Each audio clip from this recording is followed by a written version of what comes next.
भोपाल से भी एक बड़ी खबर सामने निकल कर आ रही है, जहां पर कमलनाथ ने ट्वीट किया है और रसोई गैस की बढ़ती कीमत को लेकर निशाना साधा है उन्होंने और कहा है कि रसोई गैस के दाम में 25 रुपए 50 पैसे की वृद्धि की गई है। तो भोपाल में सिलेंडर की कीमत 840 रुपए 50 पैसे हो गई है, तो कीमत बढ़ाई गई है। तो यहाँ पर कमलनाथ ने सरकार पर निशाना साधा है, उन्होंने ट्वीट किया है जो आपको दिखा रहे हैं और ट्वीट के जरिए जो महंगाई बढ़ रही है, सिलेंडर के दाम बढ़े हैं, उसको लेकर उन्होंने सरकार पर निशाना साधते हुए ये ट्वीट किया है और कहा है। सुधीर हमारे साथ फोन लाइन पर जुड़ गए। सुधीर, कमलनाथ ने सरकार पर निशाना साधा है ट्वीट के जरिए।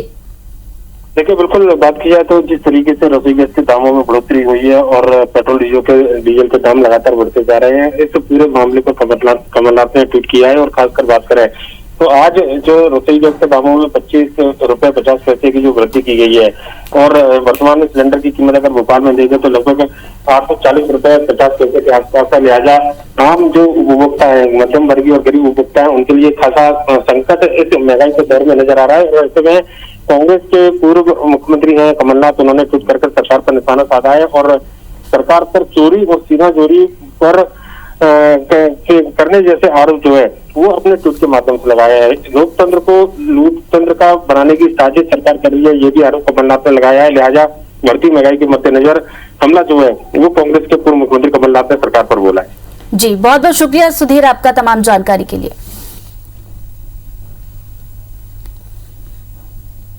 रसोई गैस की बढ़ती कीमतों को लेकर निशाना साधा है। उन्होंने ट्वीट में लिखा है, रसोई गैस के दाम में 25 रुपए 50 पैसे की वृद्धि हुई है।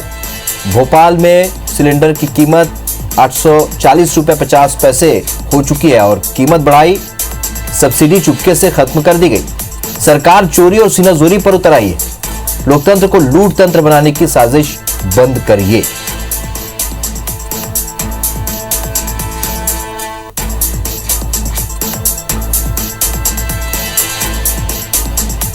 तो कमलनाथ ने एक बार फिर केंद्र सरकार पर निशाना साधा है बढ़ती महंगाई को लेकर। लोकतंत्र को लूट तंत्र बनाने की साजिश बंद करिए, ये उन्होंने अपने ट्वीट में लिखा है।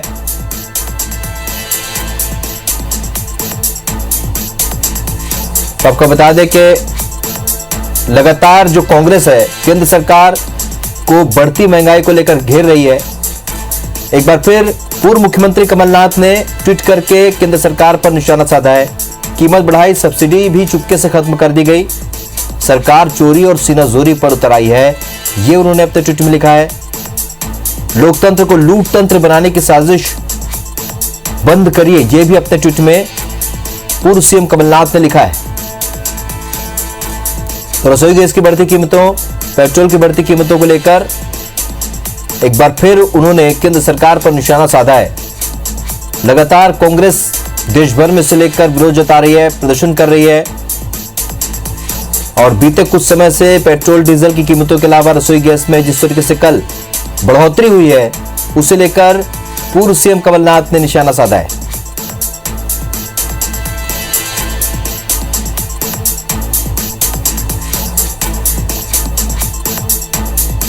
बीजेपी से दीपक विजयवर्गीय और कांग्रेस से भूपेंद्र गुप्ता इस वक्त हमारे साथ जुड़ रहे हैं।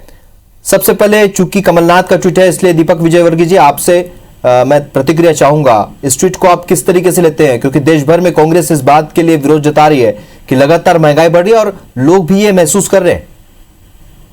देखिए, ऐसा है कि ये जो दौर है ये कोरोना का है और दुनिया भर में संकट है, ये एक बात हुई। दूसरी बात है, जहां तक गैस की बात है या पेट्रोलियम पदार्थों की बात है, तो ये एडमिनिस्ट्रेड प्राइसिंग का एक मैकेनिज्म है, वो हमने आज का बनाया हुआ नहीं है। ये 20 साल तक देश भर में चर्चा के बाद, संसद में चर्चा के बाद सारी चीजों के बाद तय हुआ और साफ सस्ती कीमतें तय होती हैं। जी चलिए प्रतिक्रिया लेते हैं भूपेंद्र गुप्ता जी। जिस तरीके से बयान विजयवर्गीय जी का, वो कह रहे हैं कि पेंडेमिक है, एक महामारी फैली है और पूरी दुनिया का यही हाल है। ऐसे में देश के भीतर तो ये हो सकता है क्योंकि इस तरह की परिस्थितियां बन चुकी है। ये झूठ बोलते हैं और इन लोगों को झूठ बोलने की आदत है, इनके डीएनए का हिस्सा हो चुका है, इनके ब्लड में झूठ ही झूठ है। क्या पाकिस्तान में पेंडेमिक नहीं है, बांग्लादेश में पेंडेमिक नहीं है, नेपाल में पेंडेमिक नहीं है, वहां तो रेट नहीं बढ़ रहे हैं। श्रीलंका में पेंडेमिक नहीं है, वहां तो ऑयल इंडियन ऑयल ही सप्लाई करती है, वहां पेंडेमिक नहीं है। ये झूठ कब तक बोलोगे आप? और गैस इसमें कवर्ड नहीं होती, गैस के सारे कुएं भारत के अंदर हैं। ये झूठ बोल बोल के जनता को जो है ठगने की कोशिश कर रहे हैं। और आज जो है ये महंगाई है, ये महंगाई क्या आज दूध में भी क्या अंतर्राष्ट्रीय कीमतें जुड़ी हुई हैं, दूध की कीमतें बढ़ा दी पूरे देश में। आज जो है आपने खाने के तेल की कीमतें बढ़ा दी जिससे कि बिलमार को फायदा हो, अपने अदानी की कंपनियों को। कैसे बढ़ रहे हैं ये दाम दीपक? ये क्या दिखाई नहीं पड़ रहा है जनता को? जी दीपक जी, एक बात तो अहम है क्योंकि यहाँ पर आपकी जब सरकार थी, जब आप विपक्ष में थे केंद्र में, तब बढ़ती महंगाई को लेकर मुद्दा बनाया और उसके बाद केंद्र में सरकार भी बनाई। अब जो महंगाई बढ़ रही है इसे लेकर क्या केंद्र सरकार को नहीं लगता कुछ और बेहतर करना चाहिए या कुछ ऐसी व्यवस्था रखनी चाहिए कि महंगाई कम हो? और जो विरोध देश भर में हो रहा है केवल कांग्रेस पार्टी का नहीं है, एक आम जनता भी झेल रही है। देखिए, मैं समझता हूं कि भूपेंद्र गुप्ता जी सारी बातों को जानते हुए भी गलत बयानी करने का प्रयास कर रहे हैं। विपक्षी दल के हैं इसलिए उनके जिम्मेदारी हो जाती है इस तरह की बातें करना। लेकिन वो जानते हैं कि जो मीठे खाने का तेल है उसका भी बड़ा हिस्सा बाहर से आता है, जो दालें हैं उसका एक बड़ा हिस्सा बाहर से आता है। और जहां तक पाकिस्तान और बांग्लादेश की बात की तो पहले उसका अध्ययन कर लें कि वहां महंगाई बढ़ी या नहीं बढ़ी, उसके बाद गलत बयानी करें यहाँ पर। जी भूपेंद्र जी, आपने सुना विजय वर्गीय जी को? फिर ये झूठ बोल रहे हैं। 30 रुपए लीटर वहाँ रेट कम हुए हैं पेट्रोल के, पता कर लें, मोदी जी से भी चर्चा कर लेंगे इस बारे में। बांग्लादेश में जो है रेट कम हुए हैं, वहाँ पर हमसे जो है कम से कम 20 रुपए लीटर तेल की रेट कम है उसके। और दूसरी ये खाद्य पदार्थ जो है किससे उससे जुड़े हुए हैं? क्या दूध का भी भाव उसी से जुड़ा हुआ है? दूध के दाम क्यों बढ़ गए हैं? कौन सी चीज बची है जिसके दाम इन्होंने छोड़े हैं? आज खाने की तेल, दाल, चावल, गेहूं, कौन सी चीज का दाम बचा हुआ है? आटा डबल महंगा हो गया, 50 रुपए किलो में दे रहा है रामदेव। किस चीज की बातें कर रहे हैं भाई? एक चीज की महंगाई थोड़ी, पूरा चीज परिवार की सत्यानाश बैठ गई। आज भाड़ा दोगुना हो गया। निवेदन है भूपेंद्र गुप्ता जी सरासर झूठ बोलने का प्रयास कर रहे हैं।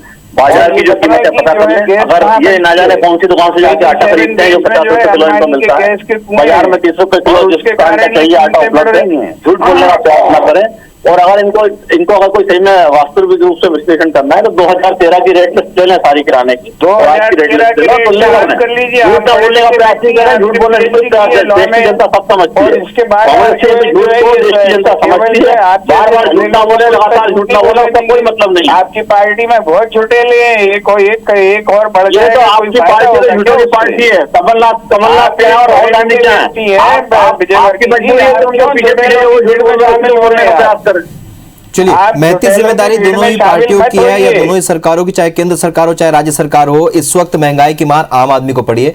लगता है कि इस पर दोनों ही सरकारों को चिंतन करना चाहिए और जितनी राहत दे सकते हैं लोगों को ये कोशिश होनी चाहिए। आप दोनों का मेरे साथ जुड़ने के लिए बहुत बहुत शुक्रिया।